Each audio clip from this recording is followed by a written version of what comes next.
Roberto Punte te saluda. ¿Qué tal? ¿Cómo están? Buen día, buenas tardes, ¿cómo están? Buenas tardes. Vamos a hacer algunos comentarios breves de presentación del club. Habrás leído seguramente algo sobre el club. Acabamos de cumplir 170 años, no yo por lo menos, pero la institución. La historia de este foro es bastante antigua, también lleva ya muchos años. Y regularmente se hacía por medio de un almuerzo con diálogo, exposición y diálogo por parte del expositor principal y conversación con los presentes. Ahora bien, esto más o menos lleva una hora 10, como mucho, porque la hora de salida la respetamos tanto como la de entrada. Y el punto que quiero comentar, además, es que el espíritu de la conversación es libre. Tratamos de que los que interrogan tengan en cuenta que lo que nos interesa es escuchar al expositor. Entonces, no hacer un discurso paralelo o un contradiscurso, que a veces ocurre que por fundamentar una pregunta o algo así, se suele exceder en el largo. Tanto el doctor Warner como yo, generalmente hacemos el control de gestión, digamos, de que no se extienda demasiado la pregunta, ¿no es cierto? Lo que uno formula. El espíritu del club es este y esta es nuestra presentación. Sabes que esto fue fundado en 1851, después de la batalla de Caseros y antes de la Constitución, con el espíritu de ir formando un diálogo entre las clases dirigentes de aquel momento y un diálogo creativo para salir de la grieta de aquel momento. Hemos vivido muchas grietas más, así que estamos en una de ellas. El objetivo de la presentación, ahora sí, yo presento a nuestra oradora de hoy, al resto de los presentes. El interés profundo que me produjo fue la lectura del artículo de La Nación sobre la rigidez del gasto público. Ahora bien, como seguramente tenemos desde torpedos que dicen que van a eliminar el gasto público hasta resignados que dicen que es extremadamente rígido, pero sin solución, yo atisbo en tu artículo una búsqueda inteligente de soluciones a estos problemas. Camila tiene una virtud muy grande y es que primero es joven, segundo es madura, en el sentido que ya tiene un título de periodismo, tiene un título de ciencia política, está avanzada en sus estudios de abogacía y ha estudiado en el extranjero además. Es decir, que no solo ha pasado por la Universidad de Itela, sino también por la UBA y tiene distintas calificaciones académicas más que suficientes, y como nuestra esperanza son los jóvenes, también hemos querido que dialogue con los que hoy se animan a presentarse en esta reunión. La palabra se va a ir dando sucesivamente, se hace a través del chat, ahora vamos a silenciar a todo el mundo, salvo a la expositora. Entonces, Camila, te dejamos en uso de la palabra para la presentación de tu tema y veremos qué podemos exprimir de estas duras piedras burocráticas. Muchas gracias. Bueno, gracias Roberto por la presentación y muchísimas gracias a todos por estar acá y por haberme invitado. Para mí es un honor estar en esta conversación y bueno, desde ya invito a cualquiera, no sé cómo lo organizan usualmente, pero por mí, si es por mí, pueden interrumpir, hacer preguntas en el medio, así podemos entre todos ir desgranando un tema complejo que para entenderlo por momentos voy a tener que aplicar muchos tecnicismos. Esperemos que no, que esté lo más bajado a la realidad posible, pero desde ya que cualquier duda en puntual o algo que les despierte especial interés, por mi parte abierta a ir conversándolo en el medio de la exposición. Bueno, quisiera arrancar por poner un poco en contexto, es por donde me interesó comenzar la nota, que es por primera vez, tal vez en un poco más de una década, o más incluso, se está poniendo en discusión el tamaño del Estado y el peso que eso tiene en la economía argentina. Arrastramos también, por lo que conversé con muchísimos especialistas y por lo que se percibe en general en la academia o incluso en la sociedad argentina, una suerte de desgano o de rendición ante el tamaño que ha adquirido el Estado y esto que vamos a conversar hoy, que es la rigidez de su gasto. Era más frecuente hace unos años que por ahí ahora escuchar, como bien decía Roberto, esta resignación de el gasto es muy rígido, es imposible de bajar, muchas veces se escucha a personas decir, digo, explotaría por los aires el país, sería imposible en términos de todo lo que es el gasto social. Entonces, para enmarcar el interés de mi nota fue realmente desengranar qué tan posible es bajarlo en la foto de hoy. El concepto de rigidez de gasto público es una foto justamente, no es la película. Poder hacer transformaciones que impliquen una baja en esa rigidez dependen de reformas estructurales, y eso es lo que vamos a ir viendo alrededor de mi exposición. Pero es súper importante ver esto de entrada, interpretarlo de esta manera, que es que la rigidez del gasto público es una foto, y en todo caso un pequeño cortometraje, pero no implica que no pueda haber cambio en relación con esta resignación que vemos o que veíamos hasta hace algunos meses o un año máximo.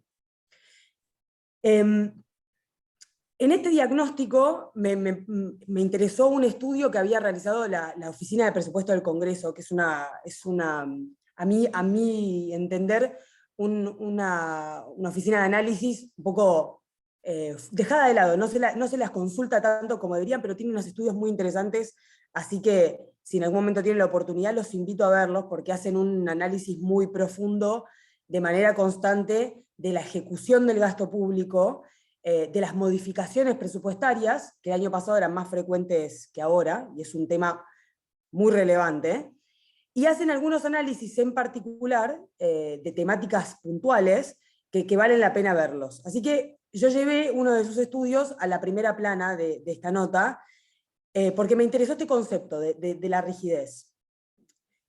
El gasto, en los últimos 11 años, el gasto considerado como rígido creció de representar en 2010 el 83,4%, ya muy alto, a el año pasado representar el 90,2%. Es más o menos 7 puntos porcentuales de aumento, que llevan a entender entre esto, acá se incluye la rigidez, digamos, la rigidez media y la rigidez absoluta, que es cuando nosotros hablamos de rigidez media o rigidez baja, vamos mejorando la posibilidad de modificarlo en el corto plazo, o las consecuencias de modificarlo en el corto plazo. Entre ambos representaron el año pasado el 90,2%.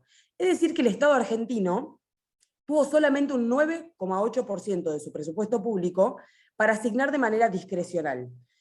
La palabra discrecional, en este caso, no se usa de manera peyorativa. ¿Por qué? La rigidez del gasto tiene sus cosas positivas y tiene sus cosas negativas.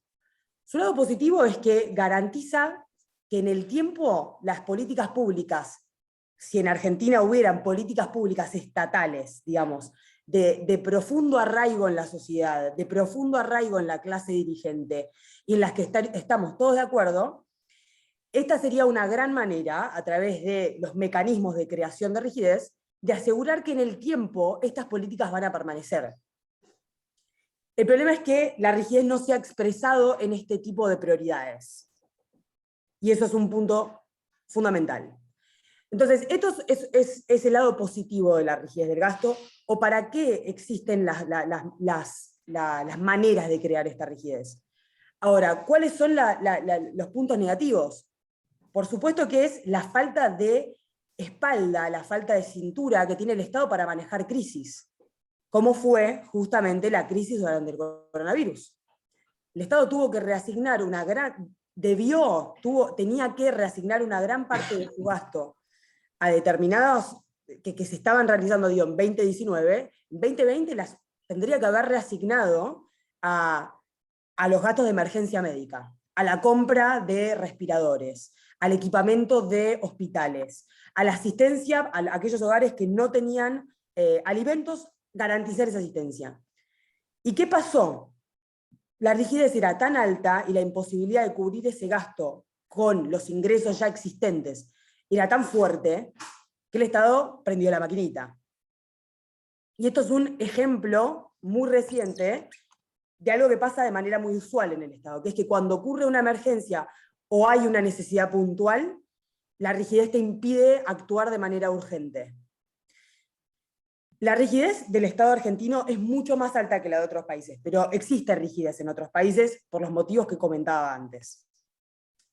Ahora, si uno se pone a ver la estructura del Estado, ve que, además del crecimiento de la rigidez, ocurrió un crecimiento en términos reales en algunos rubros. Y esto no es un punto menor, porque mientras crecía la rigidez del gasto público, y crecían algunas erogaciones del Estado, caían algunas de las justamente más rígidas.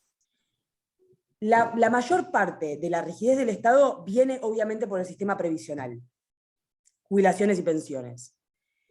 Mientras que creció la rigidez en ese sentido, que tiene un factor obviamente poblacional, pero también un factor político con otros programas sociales que se fueron desarrollando en el tiempo, el gasto en términos reales cayó.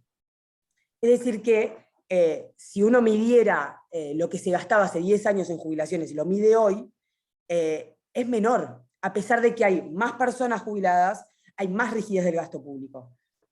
Y eso tiene claramente que ver con algo que lo introduzco ahora porque lo vamos a tocar varias veces en la exposición, que es la inflación. Un Estado con este nivel de rigidez y este nivel de gasto público depende sí o sí de la inflación para licuar sus obligaciones. Hay muchos economistas que apuntan a que justamente hoy, cómo está conformado el Estado, es una serpiente que se come la cola. Es decir, el Estado necesita de la inflación para licuar sus obligaciones, y esto se demuestra en el tiempo con la caída de la inversión real en jubilaciones, por ejemplo, pero al mismo tiempo el gasto que tiene el Estado termina creando más inflación por la emisión monetaria que implica, con una caída cuando caen los ingresos, y por obviamente las expectativas. Y en este sentido, como verán, el tema se ramifica en un montón de temas, de otros temas. Por ejemplo, bueno, el tema de inflación, y ahora voy a introducir uno más, que es obviamente el gasto en empleo público. Pero bueno, antes de seguir con estas ramificaciones, que son relevantes porque acá en mi opinión, este es el tema primordial de los próximos 5 años. ¿Por qué? Porque aquí yace la concepción del Estado argentino para con la sociedad, su eficiencia y cómo concibe su política macroeconómica y el impacto que tiene en toda la economía argentina. Arranca es como uno, si en realidad se lo pone a pensar en términos del discurso público hoy en día, sería el problema es la casta, pero no es así. Esto es una sucesión de décadas de decisiones del Estado que terminan llevando a una situación de ineficiencia y de gran tamaño muy difícil de desengranar. Bueno, vamos entonces un poco a los motivos de la rigidez del gasto. ¿Dónde se inicia esta rigidez? Primero hay una muy básica que es claramente aquellas que están determinadas por ley. El Poder Legislativo le dice al Poder Ejecutivo: vos tenés que gastar esta proporción de tu gasto total en salud, en educación, en este programa social, en esta inversión en jardines de infantes.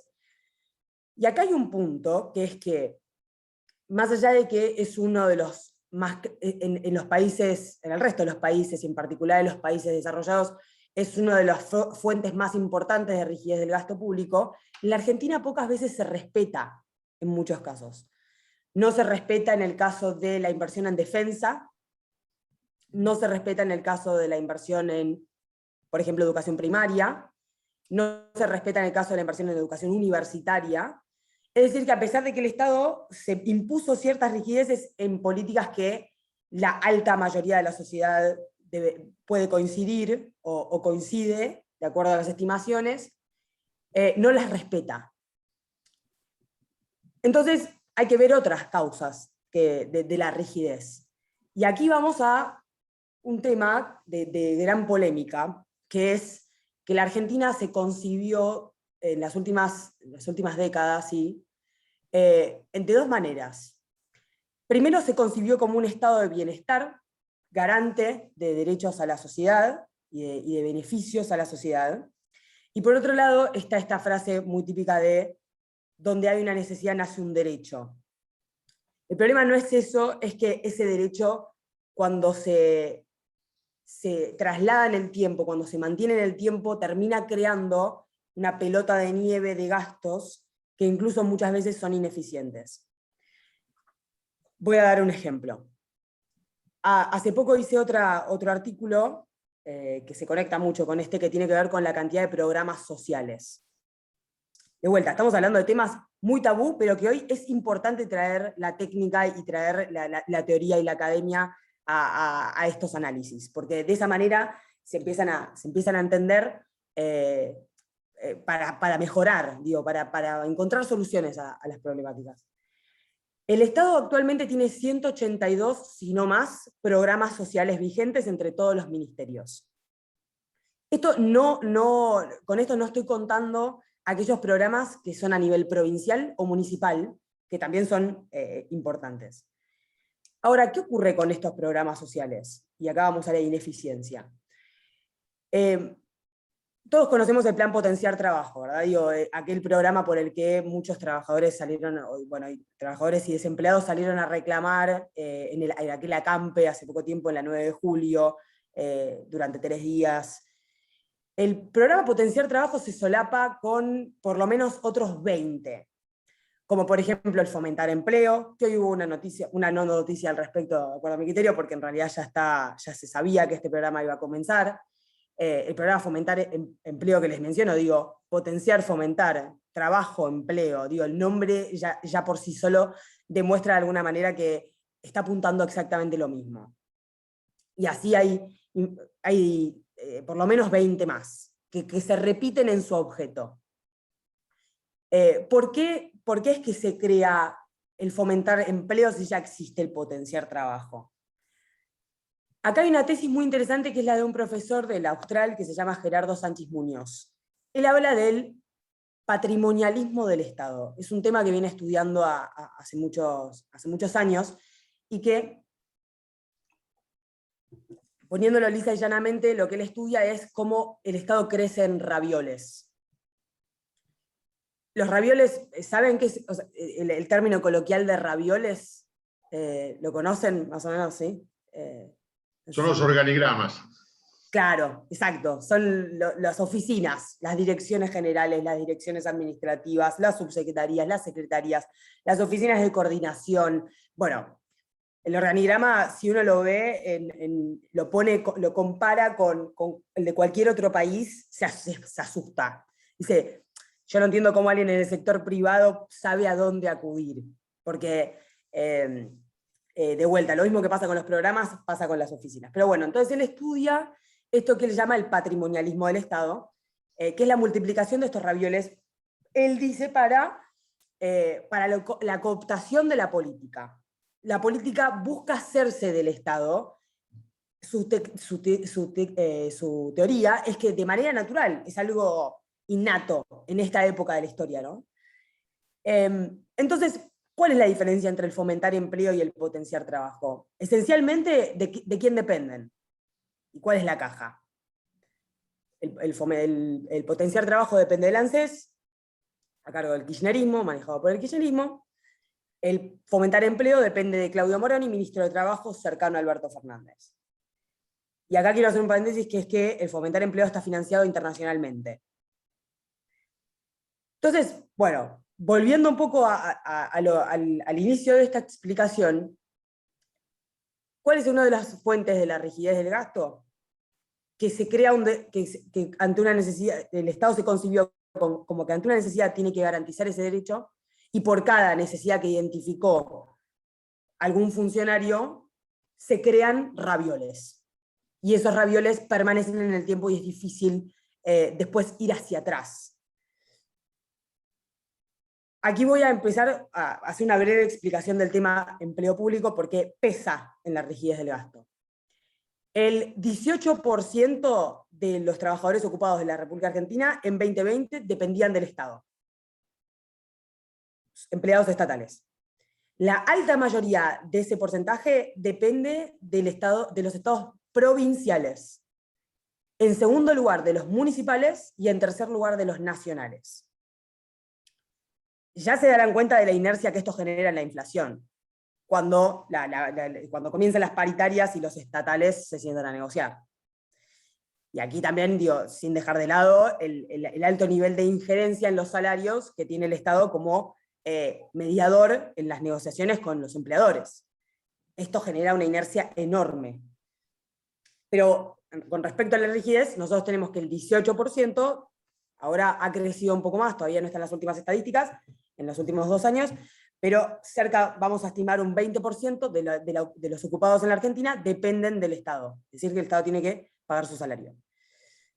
Bueno, entre otros motivos, bueno, encontramos transferencias intergubernamentales, tenemos también tenemos rigidez en función de programas que puede realizar el Estado justamente con financiamiento internacional, como recién mencionaba en el caso del fomentar empleo. Tenemos otras fuentes de rigidez del gasto, pero las 2 principales son las que mencioné anteriormente.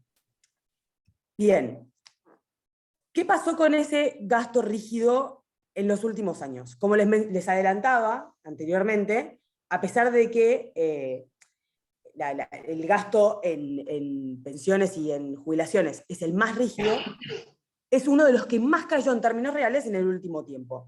Entonces, ¿cuál fue el que creció?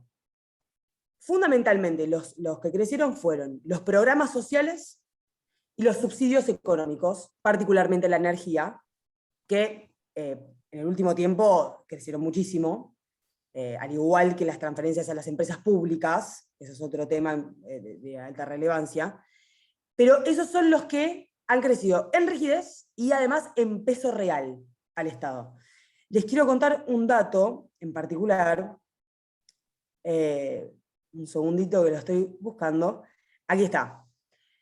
En el conjunto de esos programas sociales, los que más crecieron no son la AUH, no son aquellos programas más clásicos, son otros creados o fomentados en el último tiempo que de alguna manera avalan la tesis de Gerardo Sánchez Muñoz, el profesor que les comentaba, sobre que se van creando cada vez más ravioles y en esa creación de ravioles se va engrosando el gasto y el gasto rígido. En el plan Progresar y la Argentina Trabaja, por ejemplo, en la bolsa donde están ellos dos, que es en el conjunto de programas sociales fuera de los clásicos, crecieron entre 2017 y 2021 360%. Esa diferencia en esos años equivale a 717.000 millones de pesos. El resto de las prestaciones sociales tuvieron un recorte. Es un tema relevante porque demuestra cómo esto no es algo que arrastramos desde 2010, 2014, algunos inclusive se remontan a la necesidad de asistencia del 2001. Esto está creciendo hace poco, 2017-2021. Es decir, que el problema se está agravando mientras hablamos. No es un tema que, a pesar del acuerdo con el FMI, hoy en día, más allá de la política económica, digo, en general, en los últimos gobiernos, se esté mejorando. Hoy hay una restricción real, que es que el FMI impuso ciertas condiciones al Estado argentino. Ninguna de ellas toca estos gastos de los que estamos hablando, pero sí implica cierto límite del financiamiento monetario y, por otro lado, de algunos gastos como, por ejemplo, las transferencias discrecionales a las provincias. Las transferencias discrecionales en las provincias crecieron 0,3 puntos porcentuales en este periodo. O sea, también hay mayor financiamiento y más rígido del Estado Nacional a las provincias. Esto, por ejemplo, es algo que teóricamente, por el acuerdo con el FMI, debería estar más limitado. En este sentido, bueno, ustedes verán, leerán los análisis casi diarios que salen al respecto, tanto en las expectativas del sector privado como en los analistas, que el Estado vaya a realmente cumplir con estas, lo que se llaman parámetros estructurales en el acuerdo con el FMI, lo ven difícil, por lo menos hay que ponerlo en esos términos. Nadie considera que el FMI le vaya a sacar el respirador a la Argentina en este momento, a pesar de que no cumpla con estas metas. Y voy a dar un ejemplo concreto en un paréntesis, que en realidad va a este tema que estamos conversando, que es que el FMI le demandó a la Argentina que reforme su presupuesto para este año antes de, si mal no recuerdo, era el 15 de abril, 10 de abril, 10 o 12 de abril, entre esas 5 días. Estamos a 24 de mayo y la Argentina todavía no hizo nada con respecto al presupuesto. Y era la fecha límite, lo debería haber hecho antes. Tuvo por lo menos un mes y medio para hacer la reforma y no la hizo. Personalmente yo me ocupé del tema en el diario, con Francisco Jueguen, obviamente, y lo que me decían era que iba a salir por decreto, que estaban haciendo las últimas estimaciones, que estaban negociando con las áreas quién recortaba, justamente. Yo hablaba con los ministerios me decían, a mí nadie me vino a preguntar. Obviamente, puede ser parcialmente verdad, o puede ser también que se están haciendo, digamos, se están haciendo los tontos para no contar que están planificando algunos recortes, ¿no? Nadie quiere decir, a mí me van a sacar cosas. Bien, pero bueno, para darles un ejemplo de lo complicado que es reformular un presupuesto cuando ya hay tanta inercia, todavía el Estado no lo hizo, a pesar del compromiso con el FMI. ¿Hubo repercusión del FMI? No. La mayoría de las metas que están en el acuerdo ya están descartados que no se van a cumplir, mínimo la inflación, y sin embargo las consecuencias hasta el momento fueron nulas. Bien. Pero bueno, hay toda una puja en este momento para que sepan, parece que va a salir por decreto, pero por ahora no hay novedades. Pero una de las cosas que llamó la atención, o que en su momento generaba mayor discusión interna dentro del Frente de Todos, y finalmente no ocurrió, es justamente que el FMI no impuso una reducción a lo largo del tiempo de la estructura del gasto público. Es mínimo, no es sustancial. Sí pidió algunos objetivos con respecto al financiamiento monetario del déficit, pero en términos de la estructura de gasto no hubo modificaciones sustanciales. Bien, volviendo entonces a qué compone esta rigidez, como les decía, volviendo al tema de jubilaciones y pensiones, obviamente esa caja pertenece al ANSES, ¿no? En 2021, los subsidios y los planes que administra el ANSES, por fuera de las jubilaciones y pensiones, creció en 5.9 puntos porcentuales con respecto a 2017. Eso es muy, o sea, en términos del gasto total es sustancial, es importantísimo. Sumado al resto que ahora les cuento, que son las transferencias, son los subsidios económicos y los de la energía, que crecieron 5.1 puntos porcentuales en el gasto total. Las transferencias corrientes a las provincias, que les dije que eran 0,3 puntos porcentuales, y los gastos en bienes y servicios del funcionamiento del Estado, que también crecieron 0,3 puntos porcentuales en este periodo. ¿Cuáles cayeron? Bueno, más allá de los que ya les mencioné, también cayó el empleo, el gasto en empleo público en términos reales, me estoy olvidando de alguno más. Creo que no. Esos son los dos principales. Los dos principales que cayeron fueron entonces jubilaciones y pensiones y el gasto en empleo público. ¿Por qué? Porque cayó el salario real estatal, formal, en todos lados, en realidad, en los últimos años, la década, y bueno, en ese sentido también cayó en términos reales el gasto del Estado en salarios. Bueno, volviendo un poco al tema del patrimonialismo, quería contarles cómo fue creciendo el tamaño del Estado en el último tiempo. Del 2003 al 2018, el Estado creció de forma sistémica. En 2018 se mantuvo un promedio, se mantuvo estable, no bajó, pero se mantuvo estable. Y luego de que ganó Alberto Fernández, volvió a crecer, digamos. Para que se den cuenta del tamaño, en 2002, el Estado, en términos del PBI, representaba el 22%. El tamaño del Estado, todas sus elevaciones. En 2017 llegó al 41%. Casi se duplicó, en términos del porcentaje, ¿no? Frente al PBI. Bien, en 2020 volvió a las mismas cifras que en 2017 con un 42%, luego de haberse, o sea, se estabilizó con una leve caída en términos reales durante los últimos años del gobierno de Mauricio Macri, y en 2020 volvió a colocarse en el 42%.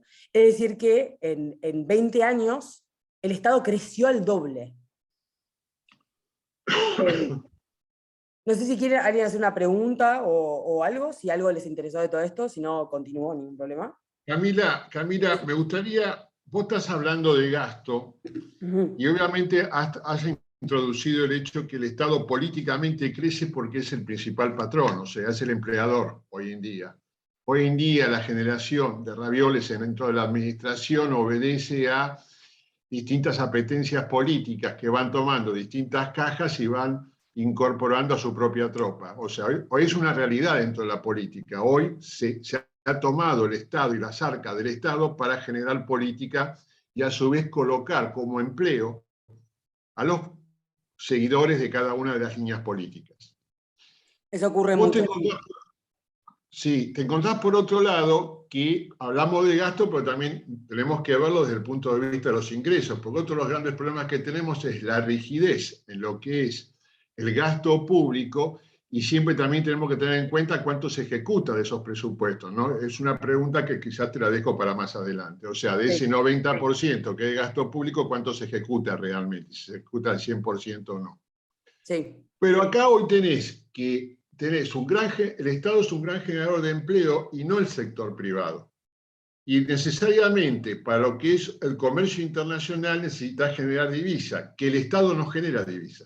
Es ineficiente, genera empleo, no genera divisa, y te encontrás cada vez más que se polariza porque con inflación podés vivir mal, pero se puede vivir y se puede la gente comer con inflación, con maquinita.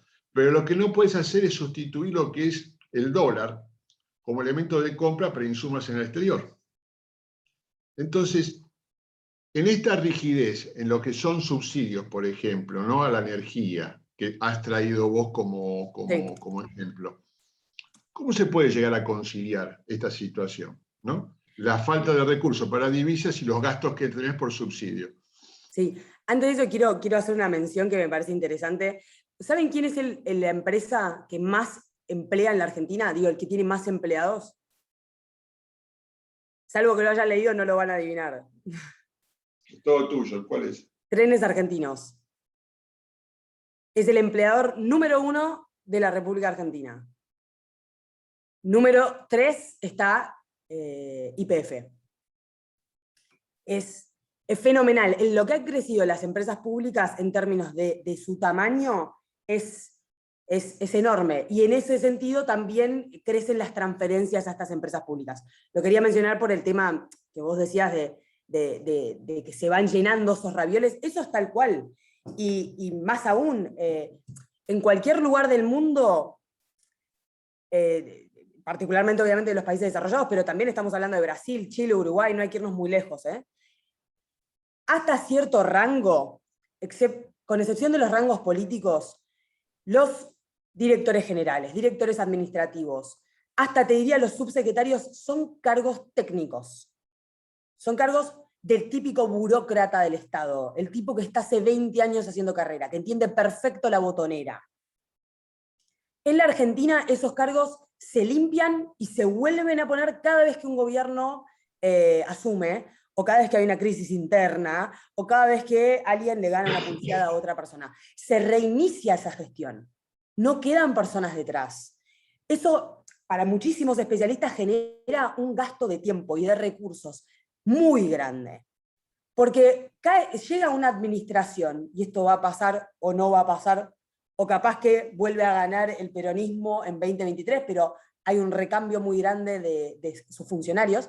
Cuando llegan, no tienen ni la más pálida idea de qué hacer muchos. Porque nunca, no tienen en quién apoyarse. No saben cómo, hay muchos que no saben cómo sacar un expediente, no tienen conocimiento respecto al funcionamiento del Estado.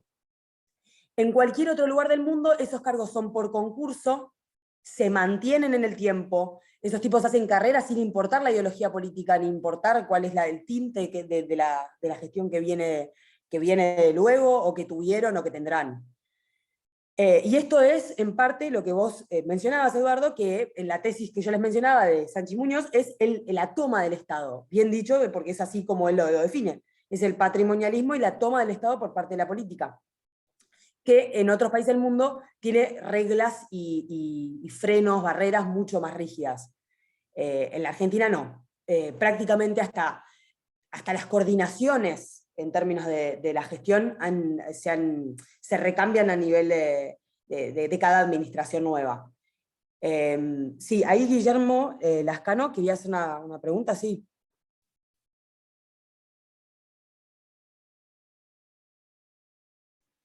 Guille está muteado.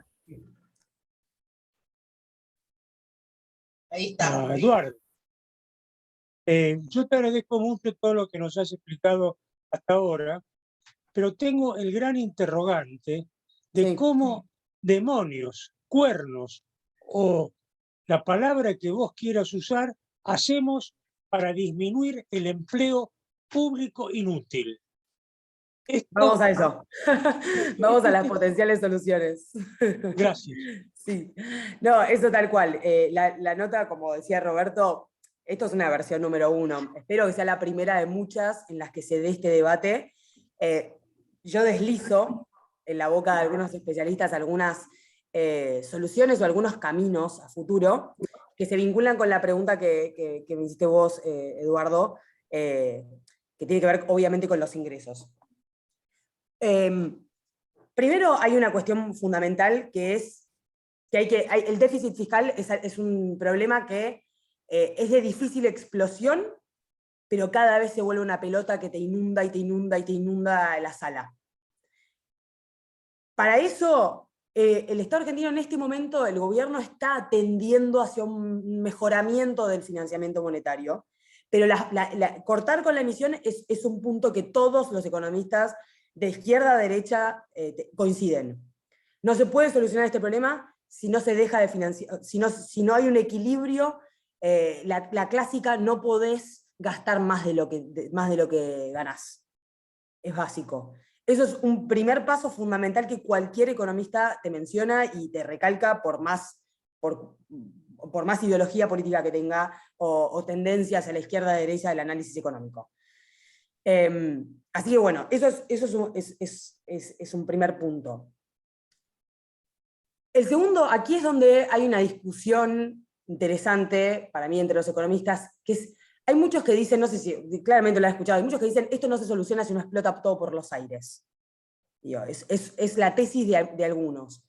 Hay otros que no creen que es así y que hay algunos otros escenarios en los que se puede licuar el tamaño del Estado con, por ejemplo, primera tesis, crecimiento económico, justamente. ¿Cuál es el problema? La Argentina ha desaprovechado muchísimas oportunidades de crecimiento. En momentos en los que la Argentina ha crecido, se ha acompañado esa mejora con una ampliación del Estado.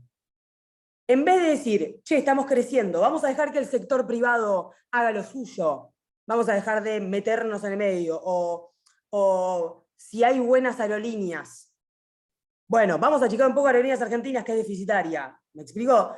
No, eso no ocurre. El Estado se sigue ampliando ante el crecimiento del sector privado en los momentos en donde se ha dado.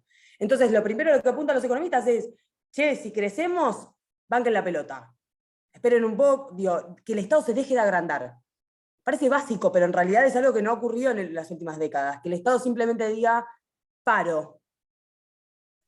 Entonces, cuando, y después hay otro debate que podemos dar, que es el cómo, ¿no? Pero cuando haya crecimiento económico, que el Estado se deje de agrandar. Eso es una solución como casi salomónica que proponen algunos especialistas, ¿no? El segundo escenario, un escenario ideal o un escenario sin conflicto, es que la recaudación se sostenga no por una suba en las alícuotas que pagan los contribuyentes o en la creación de nuevos impuestos, como está ocurriendo, digamos, como se está intentando hacer, mejor dicho, en los últimos 2 años, con algunas medidas excepcionales como la renta inesperada, el aporte extraordinario, ese tipo de cuestiones, o bien con presiones de la AFIP en la recaudación. Que para esto se elaboró un plan espectacular, espectacular en el armado, ¿no? Hace poco se presentó, fue justamente una de las metas estructurales con el FMI, que la AFIP presente un plan a 5 años de mejora en la recaudación. Y lo que quieren recaudar de más es un montón, era 3 puntos más del PBI en recaudación en los próximos 5 años. Ese es el plan de la AFIP. Bueno, en este caso, como yo les decía, el FMI no está pidiendo más impuestos, tampoco dice que no. El FMI, muchos te dicen, no está en desacuerdo con la renta inesperada. No levantaría la mano, digamos. Pero bueno, lo ideal para muchos especialistas sería que haya una mejora en la recaudación para solucionar ese déficit, pero que no venga de la mano de una suba de alícuotas o de creación de nuevos impuestos, porque eso desincentivaría más al sector privado, sino que venga con un crecimiento del empleo registrado, por un lado, y una mayor formalización de la economía. El crecimiento del empleo registrado, ¿cómo podría mejorar en ese sentido? Primero, que el Estado se deje de agrandar, que deje de absorber el empleo, aquellos potenciales empleados, porque en el interior no es un tema menor. Hay una nota excelente de Diego Cabot, que se las recomiendo, que habla de cómo ya no es mi hijo el doctor, ahora es mi hijo el empleado público.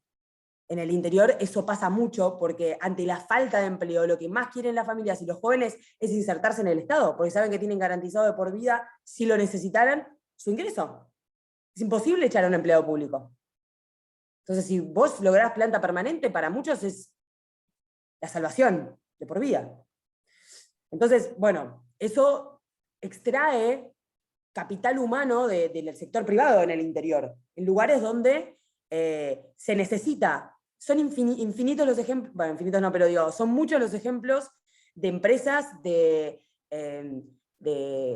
productores de campos que te dicen, yo saco búsquedas laborales y no viene nadie a presentarse. El fenómeno Toyota, que es en términos profesionales, se replica mucho en términos rurales, en términos de fábricas en el interior. Hay lugares, hay provincias, vamos a la casa de municipios que es más específico. Hay municipios en donde el 70% de la población está empleada por el municipio. ¿Y cómo haces para instalarte ahí? ¿Quién va a trabajar con vos? Nadie. Entonces, eso genera una ralentización del del empleo privado. Entonces, bueno, por un lado, crecimiento del empleo privado con que el Estado se deje agrandar, eso ya soluciona una buena porción, y después una formalización de la economía. Crecimiento del empleo registrado, que para eso se necesita una reforma laboral urgente, y una mayor formalización de la economía, que vendría de la mano de una reforma laboral y con una mejor administración de las plataformas de ingreso público. Que para eso sí está trabajando la AFIP, que es mejorar, digamos, los sistemas a través de los cuales se cobran impuestos. Obviamente que es con una intención recaudatoria, no es mi opinión, lo dicen de manera explícita que estas inversiones son para mejorar la recaudación, pero también eso mejoraría un poco más la formalización de la economía, y con eso los ingresos sin necesidad de continuar ejerciendo presión impositiva en la sociedad. Y no sé si eso contesta bastante, pero tengo 2 puntos más que me interesa ampliar, pero quiero saber si esto se entendió bien. Perfecto, bien. Bueno, después, estas son las cuestiones, estos son los pasos técnicos. Es el caminito a adoptar. Ahora, va a llegar un momento en donde tarde o temprano nos vamos a cruzar con un paredón. Y ahí es donde la Argentina se debe un profundo debate con respecto a cuál es el rol del Estado en la economía, cuál es el rol del Estado en la garantización de derechos, y cuál es el rol cuáles son las prioridades estatales. Acá doy una opinión, que es que me parece que hay que quitarle radioactividad a la pregunta. ¿A qué me refiero con esto? No es necesario ponerse a discutir si el Estado planes sí, si el Estado planes no, si el Estado, no sé, cuáles son sus políticas para el desempleo, cuáles no, si tiene que subsidiar la energía o no la tiene que subsidiar. Antes de ir a eso, que es un debate válido e importante, hay algo mucho más en el llano y fácil de resolver, que es la eficiencia. Por cuestiones políticas o por cuestiones de inercia, el Estado es increíblemente ineficiente, incluso en lo que se propone solucionar. Y con eso no resuelve los problemas. Y ahí vuelvo a mi nota sobre los programas sociales. El gasto en estos programas, en particular aquellos que son pequeños programas, ha tenido un crecimiento fenomenal en los últimos 10 años, incluso en los últimos 3. Pero, ninguno solucionó el desempleo. No sabemos no estamos seguros si lo agravó. No hay un consenso académico respecto a si agravó el problema. Lo que estamos seguros es que no lo solucionó. Y ahí hay un diagnóstico que falta hacer, que es ¿por qué? ¿Para qué sirve un programa de desempleo si crece el desempleo? Hay muchísimos modelos internacionales que analizar, hay muchísimo debate para dar. El problema es que no quiero ir a la típica, al déjà vu de la grieta, pero falta incorporar muchos sectores a la discusión, y a mi entender, falta incorporar a la academia, en particular. No hay espacio para los profesionales académicos, profesores, consultores, en el debate público de estos temas, por parte de la dirigencia, no digo por parte de la sociedad. No se les da espacio. Se elige a un par, que incluso son empleados estatales muchas veces, y los hemos visto infinidad de ejemplos, y no se escucha a la academia.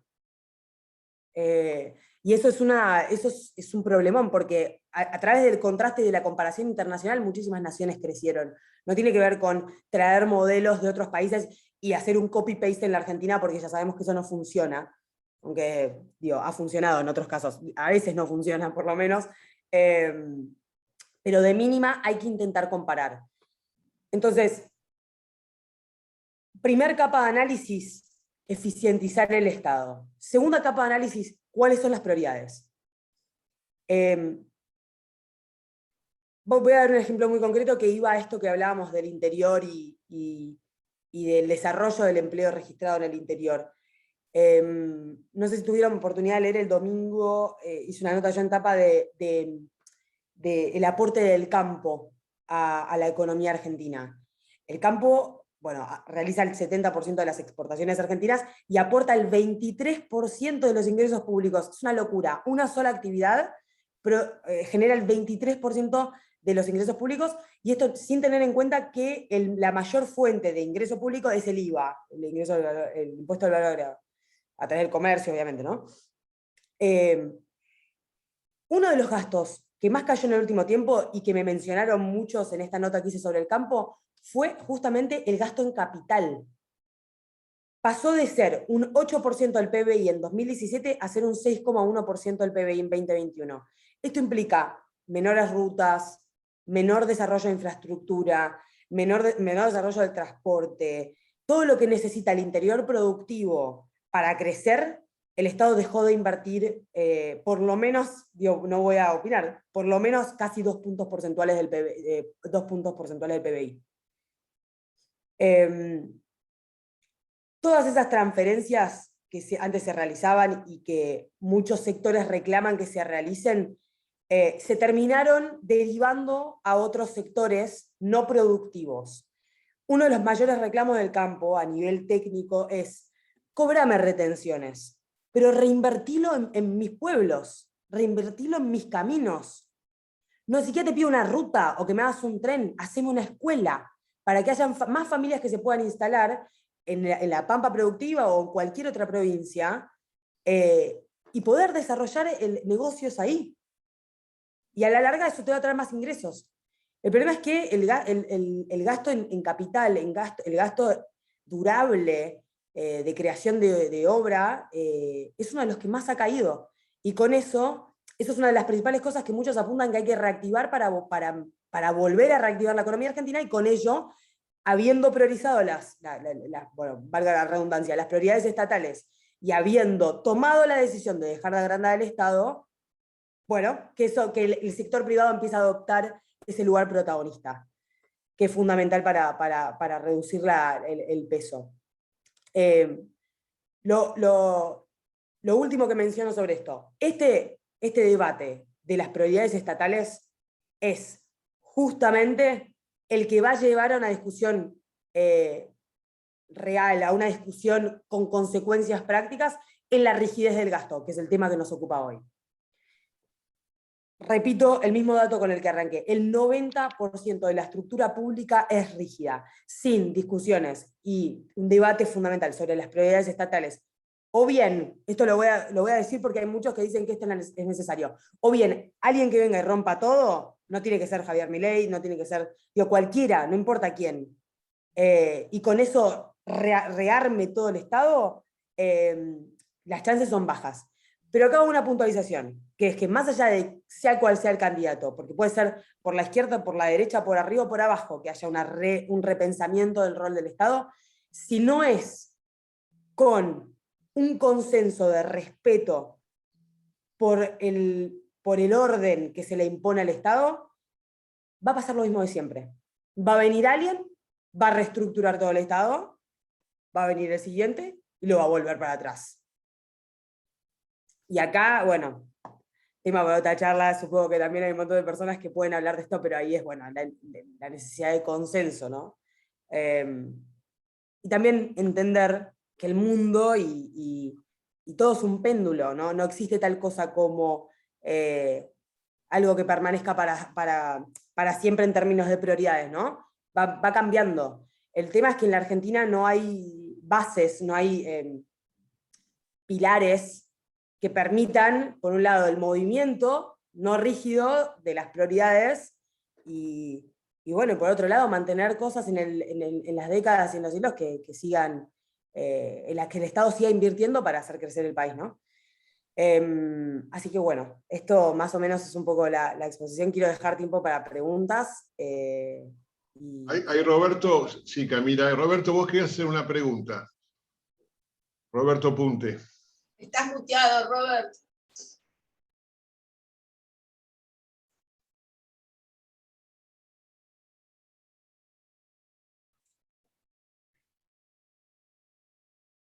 Ahí está.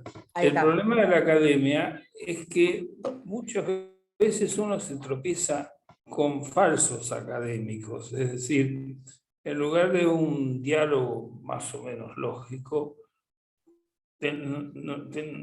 nos derrumban a consignas, lemas, consignas.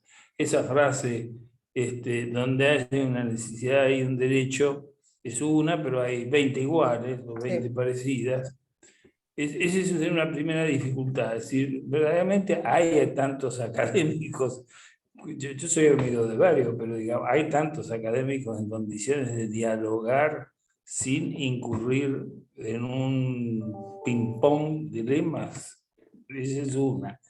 Y la segunda es un temita que no tiene nada que ver con esto, pero que yo quisiera dejar planteado, y es el tema del posible manejo bimonetario de la economía argentina, que no es para tratarlo ahora, pero que es un tema que debiera pensarse seriamente. Pero volvamos al anterior. El anterior para mí es el tema de, ¿hay academia? Bueno, en ese sentido yo creo que hay muchos académicos argentinos brillantes, eso seguro. No sé cuántos, pero por lo menos en algunos casos hay buena calidad. Ahora, eso es obvio, ¿no? Es el huevo y la gallina. No hay académicos porque la sociedad no los valoriza, o la dirigencia no los valoriza, o no se les da el espacio, y porque la sociedad, ¿se entiende? Digo, es una cosa co-crea la otra. Lo mismo que pasa, bueno, es el mismo caso que las maestras y los profesores, ¿no? Digo, ahora todo el mundo, es usual escuchar, son contados con la mano los buenos maestros y los buenos profesores. Y sí, porque la sociedad dejó de valorarlos porque aparecieron un montón de malos profesores y malos maestros. Y así se retroalimenta hasta que no haya más directamente, ni uno solo. Me parece que son casos similares, en donde es tomar la decisión de sumar, encontrar aquellos que son ejemplos, porque los hay, y no tengo dudas porque hablo con ellos frecuentemente y los consulto mucho por mis notas, intento dar el mayor espacio posible en mis artículos a esas voces, y los hay. Y son muy inteligentes y por lo menos tienen mucho que aportar desde su visión. No quiere decir que coincidan, pero sí están dispuestos a traer cosas interesantes a la escena. Bien. Vos sabés, Camila, que... Perdón, Roberto. No, le ¿Vos pregunto, Felipe Abad tiene levantada la mano. Correcto. Sí, otro. Y después Guillermo y después Juan Francisco Ramos Mejía. ¿Ok? Sobre todo juntos. Felipe. Gracias, buenas noches. Sí, has tocado tantos temas que parecía Windows abriéndose ventanas. Tal cual. En todos, y en el título de la charla, vos fíjate que hay un leitmotiv que es el gasto público. Y en realidad debería ser inversión pública. Diste un montón de ejemplos, como por ejemplo los planes que se contraponen, que se supone que van a lo mismo y son de dos áreas públicas. Sí. Diste el ejemplo de la FIP, que tiene un plan brillante, pero que pesca en un balde, no sale a buscar la evasión. Tal cual. La pregunta puntual es, ¿qué grado de incidencia en todo este desfasaje del gasto público tiene que ver con la mala gestión y la corrupción? Dado que, por ejemplo, en los planes terminamos encontrando las cooperativas con derivaciones de fondos, sí, y todo esto. Gracias. Sí. En puntual, muchos especialistas apuntan que en los últimos años se llevó entre 8 y 10 puntos del PBI. Estamos hablando de los regímenes provinciales, los de privilegios, todos los regímenes mal otorgados, las pensiones mal otorgadas. Hay una discusión muy grande y puede haber un dato muy interesante en los resultados del censo con respecto a las pensiones por discapacidad o invalidez. Bueno, todo eso, la evasión por connivencia con los grandes contribuyentes, la corrupción en los contratos, los agujeros en el presupuesto, hay especialistas que apuntan a que es entre 8 y 10 puntos del PBI en el agregado de los últimos años, última década y media. Dato fuerte. ¿Otra pregunta? Florencia. Guillermo viene. Muchas gracias, Camila. Yo diría que no estoy preocupado, pero estoy desolado. Porque la cuestión es, ¿qué cuerno hacemos con el gasto inútil, con el gasto macabro, con el gasto delictual? ¿Cómo hacemos para que la gente entienda que ese gasto es en perjuicio de los que creen que es un beneficio? Los que van a la Plaza de Mayo o al Obelisco creen que eso es bueno para ellos, es bueno para un rato, es una desgracia para la nación, es una desgracia para sus hijos y para sus nietos. Yo quisiera saber qué medidas concretas se te ocurren que uno debería tomar, si fuera valiente y decidido, cosa que me parece que los políticos argentinos no lo son mucho. Esto, discúlpenme que estoy un poquito enojado hoy. ¿Qué medidas concretas se te ocurren? Yo, por ejemplo, conozco a un señor que es director de la Dirección de Bicicletas de la Ciudad de Buenos Aires. ¿Vos podés creer eso? Director de la Dirección de Bicicletas o de Tránsito ¿qué cuerno hacemos con ese señor qué no lo echamos a la porra? Pregunto, ¿es posible echar a la porra a la gente? ¿Cuál es el riesgo político que se corre? Estas son las preguntas que a mí me angustian en tu brillante exposición. Y la verdad no encuentro respuestas. Sí. Guillermo, primero quiero contarles algo, que es que para que se vea que esto no es un problema de este gobierno nacional actual. El organigrama del gobierno de la Ciudad de Buenos Aires es hasta, le diría, mucho más amplio que el del Estado Nacional, en términos de los raviolitos. Yo no estoy es muy grande, digo, porque justo mencionaste lo de las bicicletas, y esto es un dato de la realidad, digo, esto lo pueden encontrar si googlean mapa del Estado, gobierno de la ciudad, lo pueden ver y van a ver todas las direcciones, y la verdad es que, digo, para hacer un diagnóstico hay que hacerlo en todos los niveles, ¿no? Y justamente hace poco, no sé si recuerdan que se creó la subsecretaría de la resiliencia, y todo el mundo no lo podía creer, ¿cómo que una subsecretaría de la resiliencia? Bueno, esa subsecretaría ya existía en muchos distritos, como por ejemplo en la provincia y en la ciudad de Buenos Aires, se creó a nivel nacional. Bueno, y después, Guillermo, contestando a tu pregunta, yo creo que es un buen momento para estar un poco menos desolado, por dos motivos. Primero, porque hoy estamos discutiendo esto. Digo, yo soy joven, pero cualquier persona con la que hablo me dice, esto no se debatía hace 3 años, o hace 4 años. Así que eso ya es positivo. Pero lo segundo es que, más allá de la orientación política de los jóvenes, que desde mi punto de vista, y esto lo digo como joven, los veo mucho menos politizados que en generaciones anteriores, y en mayor búsqueda de cierto sentido común en este aspecto, son muy conscientes de estos temas. Y no creen en esta sociedad que todo lo debe garantizar. Por izquierda y por derecha buscan la libertad.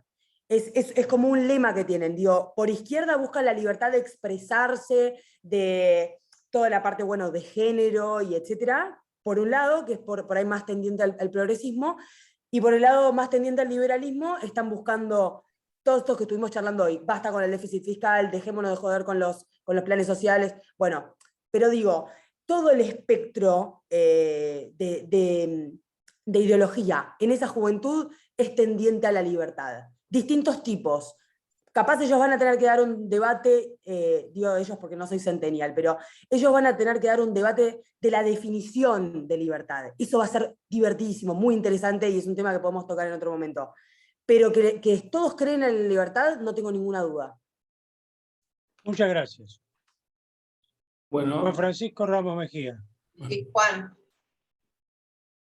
Destrábate. Estás muteado, Juan. Sácate el mute. No, seguís muteado. Abajo a la izquierda. Está, listo. Hola. ¿Ahí está? Hola. Bueno, Sí, felicitaciones, Camila, por tu brillante exposición. Gracias. Una radiografía del Estado desoladora. Me hace acordar cuando leía la decadencia de la República Romana y la decadencia del imperio, ¿no? Las hordas de clientes, la palabra cliente ya viene de esa época, que trabajaban para uno u otro político pagado con los gastos del Estado, muy parecido a lo que vivimos hoy.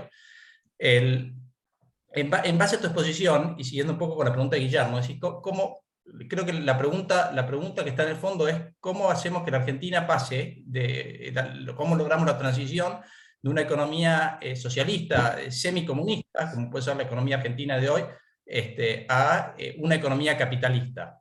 Entonces vos bien orientaste la charla a bajar el gasto público, ¿no? El Estado se financia con impuestos, con deuda y con inflación, ¿no?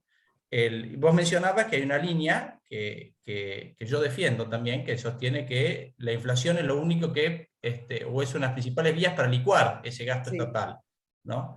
Entonces vos definís, la primera pregunta es un poco, ¿cómo definís vos que el gasto estatal es rígido? Porque si puede ser bajado por inflación, no es tan rígido. Entonces es rígido solamente si está indexado, porque si lo podés licuar con inflación, esa rigidez se convierte en flexibilidad. Esa es la primera pregunta.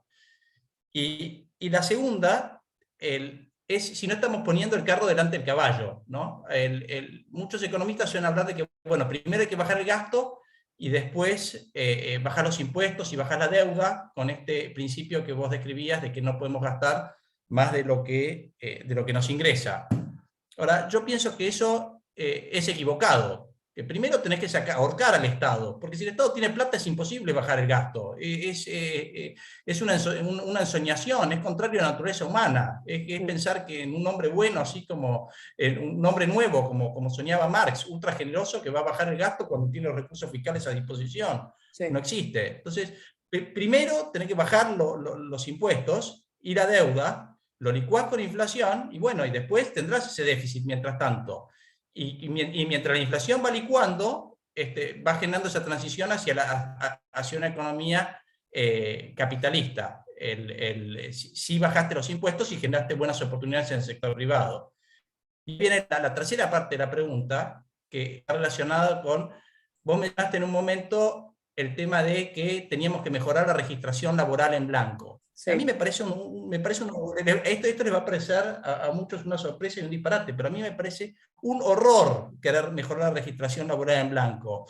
La registración laboral en Argentina hoy es, en mi opinión, una máscara del poder fiscal del Estado.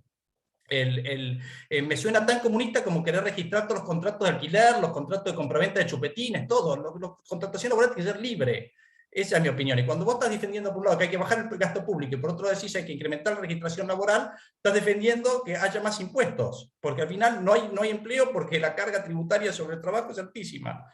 Entonces, bueno, esas tres medio encadenadas, tus reflexiones sobre eso. Me hace que ayudar con las tres, pero recuerdo que la primera era por qué es que es rígido, digamos, como rígido si en realidad se licúa con la inflación, ¿no? Sí. Bien, eso es ¿Cómo definís vos rigidez? Eso es en la estructura, por eso yo decía que en términos reales muchos gastos cayeron y sin embargo se convirtieron en más rígidos o mejoraron en términos del porcentaje, ¿no? Mejoraron en porcentaje su proporción de rigidez en el gasto total. Porque vos podés, te voy a dar un ejemplo, por ejemplo, la AUH es un gasto de mínimamente rigidez media a alta. Si vos sumás más planes AUH, aumentás la cantidad de planes, estás aumentando el gasto rígido. ¿Por qué? Porque tenés más planes sociales. Sin embargo, vos tomás una decisión y decís, no, ahora en vez de pagarle 10 pesos por AUH, voy a pagar 5 pesos. Entonces estás, por un lado, aumentando la rigidez de ese gasto público, estás aumentando su proporción en el gasto total, como gasto rígido me refiero, y sin embargo lo estás licuando en términos reales. No sé si se entendió eso o fue como un poco técnico. Yo no entendí bien cómo definís que un gasto es rígido. ¿Por qué la asignación universal es semi-rígido, por ejemplo? Porque hoy si vos cortaras con esa UH, claramente digo, vos entendés que más allá de que tiene una inercia muy alta a nivel gasto público, hoy sería muy difícil decir, salvo que vos tengas una teoría de ahorque absoluta, que sería... Chau, yo corto con todo. Bueno, eso se considera un gasto medio, por lo menos medio. ¿Por qué? Porque vos no podés dejar a todas esas familias sin ningún nivel de ingreso. Porque eso desplomaría completamente el consumo en la Argentina. Desplomaría, bueno, ni hablar de la pobreza, pero desplomaría también el consumo y la actividad. Eso es lo que define que un gasto sea rígido, si desploma el consumo. No, en este caso es que uno tendría que hacer... Es lo que no entiendo. ¿Qué parte, perdón? A ver, vamos a hacer una cosita porque esto ya parece ser que es una discrepancia en cómo se discierne sobre lo que está explicando Camila y cómo lo entendés vos, mi querido Francisco. Yo te permitiría, Francisco, si le permitís contestar las otras dos preguntas, así vamos completando ya, ¿viste? Tu interrogante, y le dejamos a Camila, ¿viste? Medianamente terminar su exposición. Francisco, quiero agregar una cosa más, Gracias. que es que este es el debate justamente que se tiene que dar. Digo, que vos preguntes, ¿por qué es que es rígido esto? Digo, esos son los debates que hoy en el análisis se interpretan como rígidos, porque las consecuencias, más allá de que tienen causas de creación de rigidez, las consecuencias serían muy graves, pero tomo lo que dice Eduardo y te quiero tirar un dato que esto es importante por lo que hablabas de indexación, que es que Hoy el 60% del gasto a nivel nacional está indexado de alguna manera a la inflación. Entonces, yendo a ese dato, lo importante en ese caso sería una moderación de las expectativas.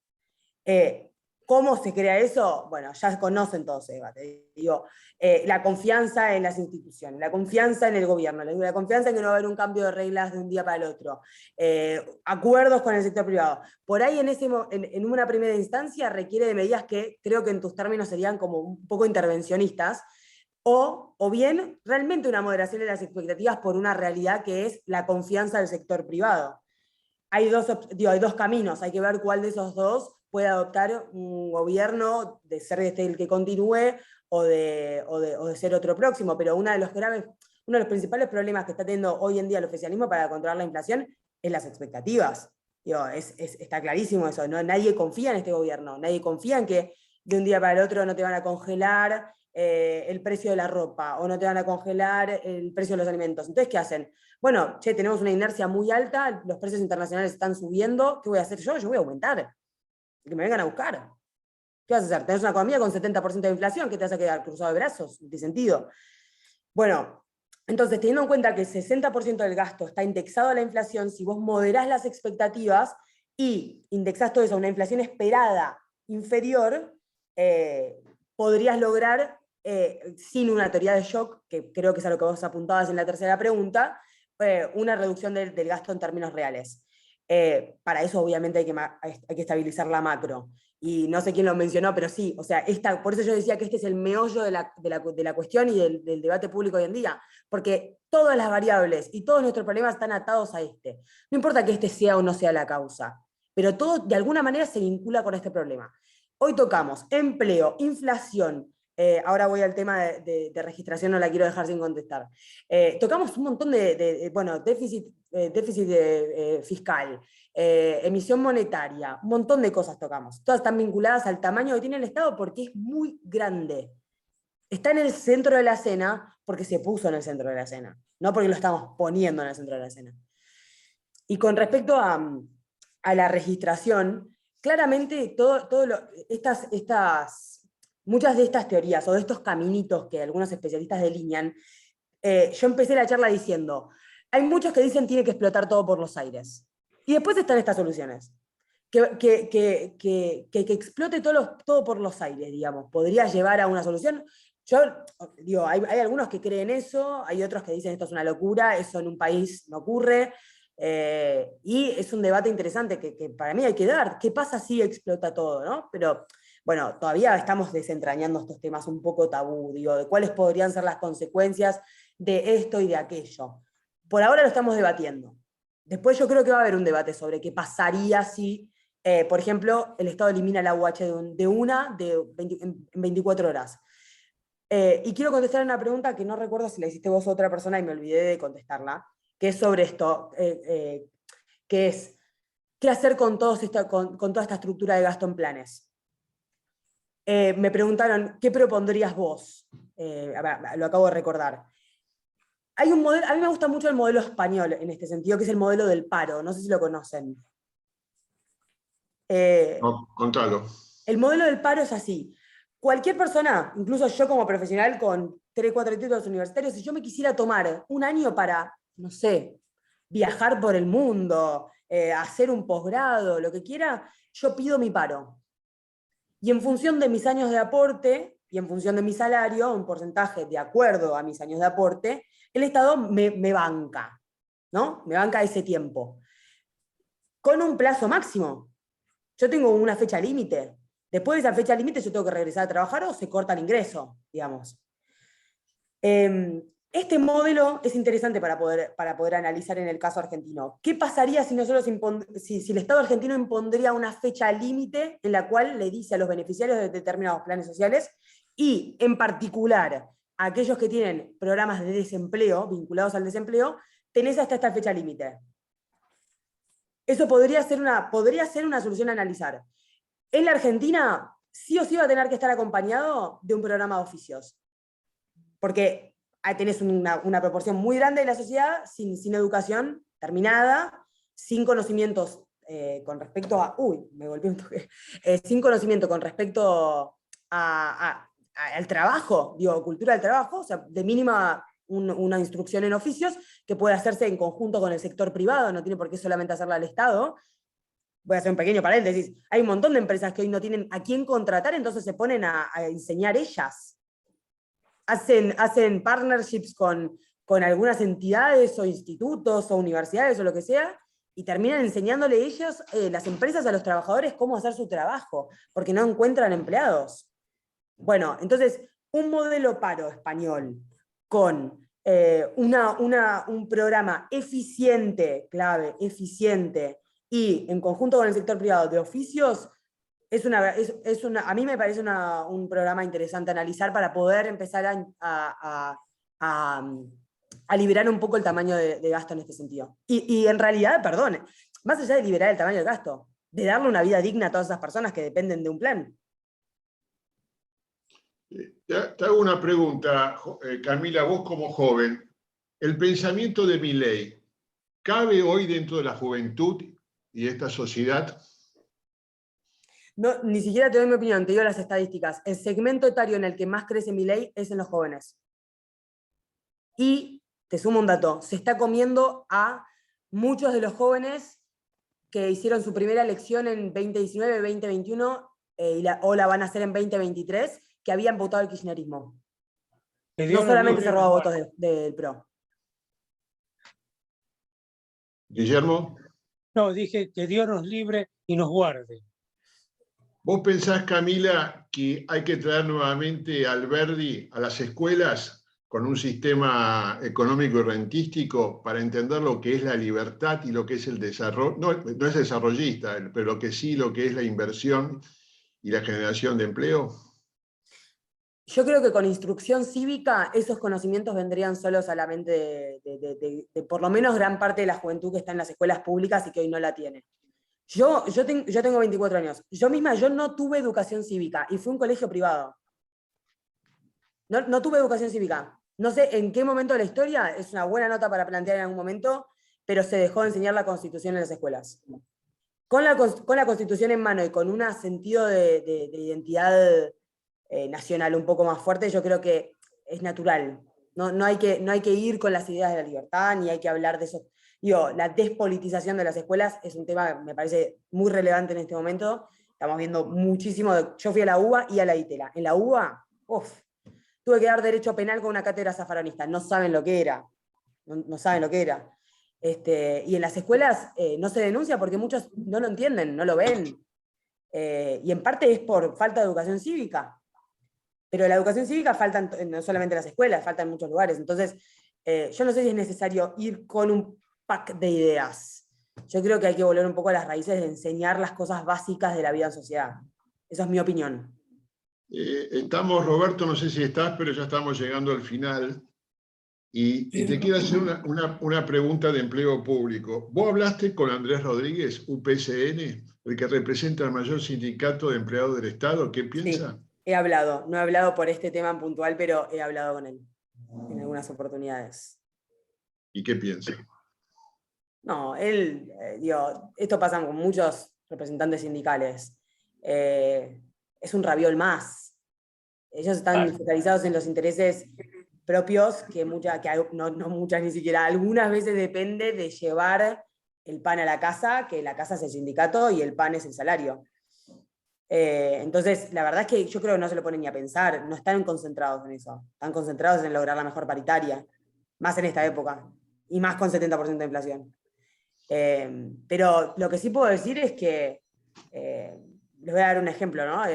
Hace poco, esto no hice una nota, pero lo hablé en la tele, y seguramente lo voy a hablar esta semana también. Esta semana se alquiló un edificio muy lujoso, divino, en Microcentro, para la Secretaría de Economía Social, que la maneja Emilio Pérsico, dirigente del Movimiento Evita.